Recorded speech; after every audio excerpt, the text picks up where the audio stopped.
A difference between the compound interest for a year payable half yearly and the simple interest on a certain sum of money lent out at 10% for a year is 15 rupees. Find the sum of money lent out. इसमें principal हमें निकालना है। तो इन्होंने बोला है कि principal पर हमें कोई 10% पर एक वर्ष के लिए सिंपल इंटरेस्ट लग रहा है और हाफ ईयर्स के लिए कंपाउंड इंटरेस्ट के बीच का अंतर हमें दिया गया है। तो इसमें प्रिंसिपल हमें निकालना है। तो सिंपल इंटरेस्ट एक वर्ष के लिए है, 1 ईयर के लिए, तो हमें सिंपल इंटरेस्ट हम 1 ईयर के लिए निकालेंगे और कंपाउंड इंटरेस्ट हाफ ईयर्स के लिए निकालेंगे। तो हमें दिया गया है R is equal to 10% N is equal to 1 year difference 15। तो half compound interest half years के लिए निकालने के लिए हमें इसका हाफ करना पड़ेगा। तो R इज इक्वल टू 5% और एन का भी हमें हाफ करना पड़ेगा। 6 मंथ का होता है तो एन इज इक्वल टू 2। जब अगर क्वार्टरली दिया होता है तो 4 लग जाता है, यहाँ पे एन की जगह 4 आ जाता है। हाफ ईयरली दिया होता है तो 2 आ जाता है यहाँ पर। तो हमें हाफ ईयरली दिया हुआ हमने 2 ले लिया। अगर क्वार्टरली देते तो हम यहाँ पर 4 ले लेते, मंथली देते तो हम यहाँ पर 12 ले लेते, तो ईयरली देते तो 1 ले लेते, तो हमारा हाफ ईयरली में 2 आ जाएगा। तो CI is equal to P is equal to, ये फार्मूला होता है हमारे पास। एक फार्मूला सी कंपाउंड इंटरेस्ट का होता है A माइनस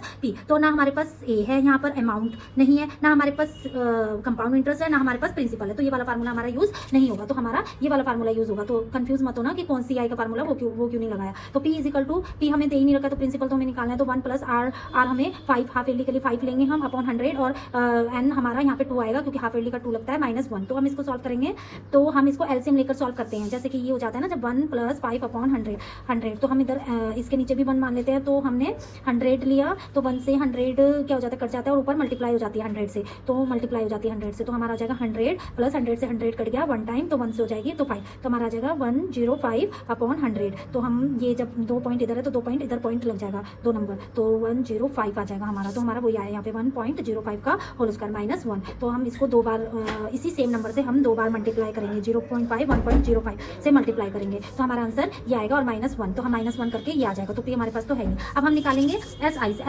सिंपल इंटरेस्ट का फार्मूला होता है ये। तो P इज इक्वल टू, हमने यहाँ पर SI क्या था 1 ईयर के लिए था, तो 10 सेम लेना है हमें 10, और ये N टाइम भी हमें सेम लेना है। ये टाइम ही होता है ना 1 ईयर, तो फिर हमने 1 ही लेना है। तो यहाँ से हमने सॉल्व करा इसको, तो 0 से 0 कट गई तो हमारा आया 0 पॉइंट, यहाँ पे हम जैसे ये 10P हो गया, यहाँ पर हमने क्या करा 10P अपॉन 100, तो 0 से 0 कट गई। तो जब ये करेंगे 1 को 10 से हम डिवाइड करेंगे तो कितना हो जाता है, तो 1.110 है, तो 1 पॉइंट इधर खिसक जाता है तो इधर आ जाएगा। तो यानी कि या फिर डिवाइड करके देख लो, यहाँ पे हमने 0.0 लगाया तो बन गया, तो हमारा क्या आ गया 0.1, तो हमने 0.1P लिखा। तो हमें डिफरेंस दिया हुआ था। अब हमें CI और SI का डिफरेंस निकालना है, तो दोनों आंसर का डिफरेंस निकाल लेंगे। तो CI और SI का माइनस कर देंगे हम, तो ये हमें दिया हुआ था। जब हम इसको डिफरेंस करके इतना आ जाएगा हमारा, डिफरेंस कैसे करेंगे हम, पॉइंट के नीचे पॉइंट आता है हमेशा, ऐसे नहीं कि हाँ कि पॉइंट इधर उधर। तो जैसे ये वाला नंबर है हमारे पास 0.1025, P को भी नहीं लेंगे और इसको करेंगे हम 0.1, तो हम माइनस करेंगे तो इसके नीचे 0 0 हम मान सकते हैं। तो 5 2 0 का 0, यहाँ पर 1 में से बन गया 0, पॉइंट का पॉइंट 0, तो हमारा ये आ गया। तो ये आया हमारा और ये P हमने कॉमन ले लिया। तो अब ये यहाँ पर मल्टीप्लाई कर रहा है, यहाँ पर हमारा क्या कर रहा है, ये मल्टीप्लाई कर रहा है। तो इधर जाके हमारा क्या करेगा,